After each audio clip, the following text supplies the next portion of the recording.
These air quality effects are affecting several states, including Illinois, after that heavy smoke from the Canadian wildfires hangs over parts of the country.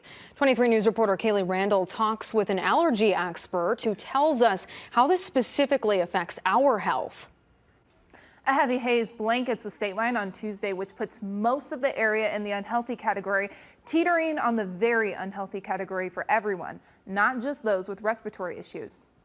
I talked with Dr. Eric Shawbreaker, an allergy immunologist with UW Health. He says this strong haze is from unburned particles carried into our region by a band of strong winds, aka the jet stream. Shawbreaker says normally those with heart or lung disease are only affected, but that's not the case for this alert. He advises that everyone reduce outside exposure and pay attention to any shortness of breath or wheezing.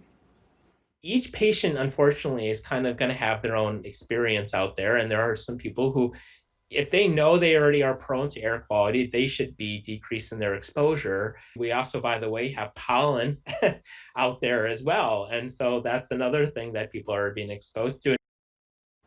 Shawbreaker says it is very important that anyone with a heart or lung disease is in contact with their doctor to receive the needed medication to prevent any future issues from occurring. Now, if you want to wear a face mask, you can, but Shawbreaker says it doesn't protect you from inhaling smoke. You still need to be cautious about how long you're staying outside. Now, due to this poor air quality, the Rockford Park District canceled some of its programs today. The two-time playground program closed at 3 this afternoon, along with all Park District pools. There will be no NFL flag football or All-Stars baseball either, and the Rockford Rivets postponed their game against the Lakeshore Chinooks tonight. The city of Beloit also canceled several outdoor activities today and tomorrow. This includes swimming at Kruger Pool and the playground program at Vernon Park.